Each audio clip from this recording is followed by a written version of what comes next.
ये है दिल्ली दर्पण। अमरनाथ धाम श्रद्धालुओं के लिए धार्मिक महत्व और पुण्य की यात्रा है। जिसने भी इस यात्रा के बारे में जाना या सुना है वो कम से कम एक बार यहाँ जाने की इच्छा जरूर रखता है। आषाढ़ पूर्णिमा से शुरू होकर रक्षाबंधन तक पूरे सावन के महीने में पवित्र हिमलिंग दर्शन के लिए श्रद्धालु यहाँ पहुँचते हैं। हिमालय की पर्वत श्रेणियों में स्थित बाबा बर्फानी की ये यात्रा बहुत कठिन है। इसमें जाने के लिए किसी भी इंसान का मेडिकली फिट होना बहुत ज़रूरी है। अमरनाथ यात्रा की प्रमुख बात ये है कि यहाँ शिवलिंग स्वयंभू है, यानी स्वयं निर्मित होता है। इसे स्वयंभू हिमानी शिवलिंग भी कहा जाता है।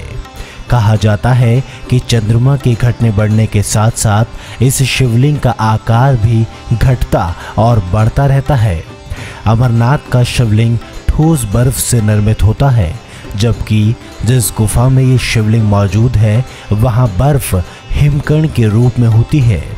अमरनाथ की ही गुफा में भगवान शिव ने अमृतत्व का रहस्य बताया था।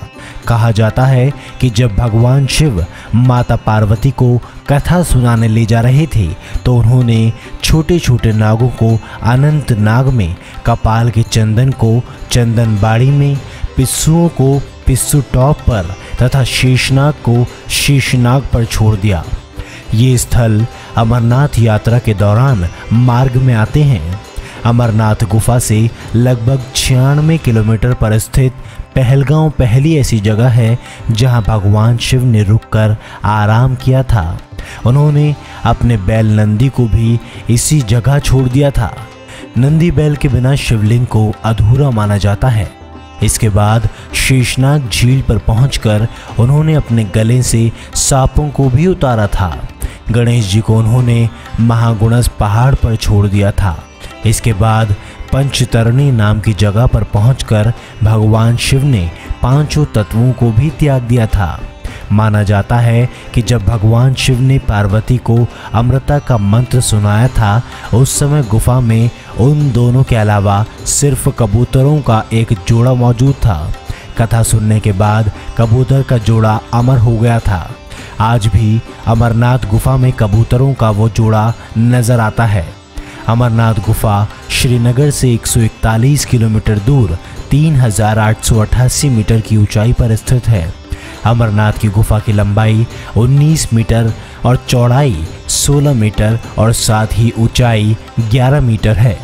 अमरनाथ यात्रा के लिए 2 रास्ते हैं, एक पहलगांव से तो दूसरा सोनमर्ग बल्टाल से। बल्टाल का रास्ता दुर्गम है। सरकार पहलगांव से ही अमरनाथ जाने का निर्देश देती है। गुफा में ऊपर से बर्फ के पानी की बूंदें टपकती रहती हैं। यहीं पर ऐसी जगह है जहां टपकने वाली हिम बूंदों से करीब 10 फीट ऊंचा शिवलिंग बन जाता है। खुद से बनने वाले इन शिवलिंगों के पीछे क्या कोई वैज्ञानिक कारण भी है?